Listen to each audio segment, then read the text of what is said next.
Hello and welcome back, Exoticals. We recently hit 1,000 subscribers, and I just want to say thank you for being a subscriber of the elegant, the beautiful Exoticals United community. If you're new to this channel, Exoticals United welcomes all mixed and biracial black women. We also welcome our lovely light-skinned black women as well. Today, I'm going to be talking about what a mixed community would look like. I've noticed that black people have a community, white women have a community, Asian women have a community, but what about us who are somewhere in between? What about us mixed and biracial black women? What about us brown, beige, and golden people? Where do we fit? In this video, I'm going to propose what I would like to see if we were to create an official mixed community. Number one, we need to be recognized in the US Census. Someone said that we already are, but I'm not sure. I know that you can check other or two or more races, but I just feel like mixed black people have a different experience than, say, a mixed Asian and white person or a mixed person who has no black in them. So I would prefer if the mixed black community had its own space and representation. Number two, we need accurate representation and revisions when it comes to historical figures.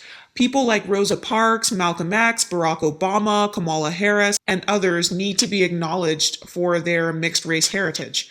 I'm tired of the erasure of mixed and biracial people in the media. I'm tired of us constantly being blackified and darkened and people acting like our experiences are all exactly the same.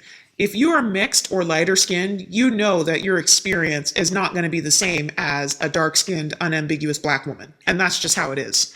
Okay, number three, accurate representation in the media. I don't want any more mixed or biracial people being presented as monoracial black people. Blackness is a part of us and we love our blackness, but it does not tell the whole story. For example, say Yara Shahidi gets a role in a movie. I want her parents in that movie to be an accurate representation of what Yara Shahidi actually is. Christina Milian already does this in her movies. She usually has actors playing her parents who actually look like her real parents, and she usually acknowledges her Latina heritage in her movies. I would like to see this happen for all mixed and biracial people who get movie roles. Then there will be less confusion about black versus mixed people, and we, as the mixed race, will get more awareness for our cause. Number four, Mixed Race Heritage Month. Just like there's a Black History Month, Asian History Month, and Hispanic Heritage Month, I would love to see some sort of month where we are appreciated as the mixed and biracial black community. Number five, a no tolerance policy on bullying of light-skinned and mixed people. I want more acknowledgement and awareness to be raised about the struggles that mixed and lighter-skinned people face every day. Number six, our own flag, branding, colors, and promotional material of any kind.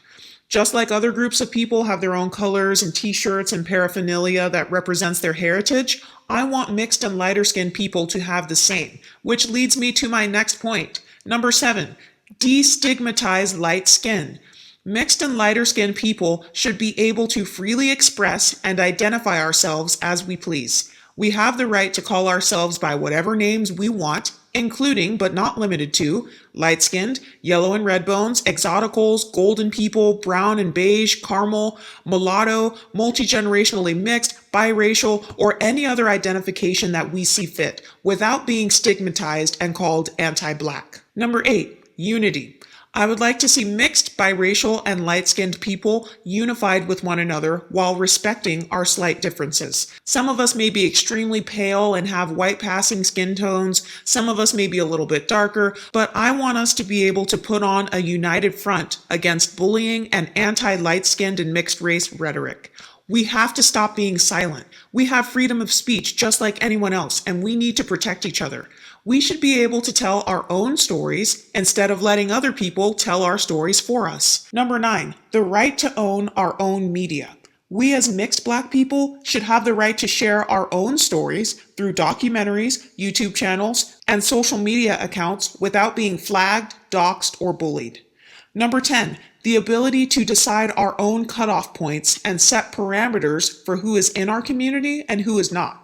For example, if we decide to identify ourselves based on things like skin tone or racial mixing, we should be able to come to a consensus as a community of what that cutoff point is. When it comes to racial mixing, I think our community should have 3 parameters.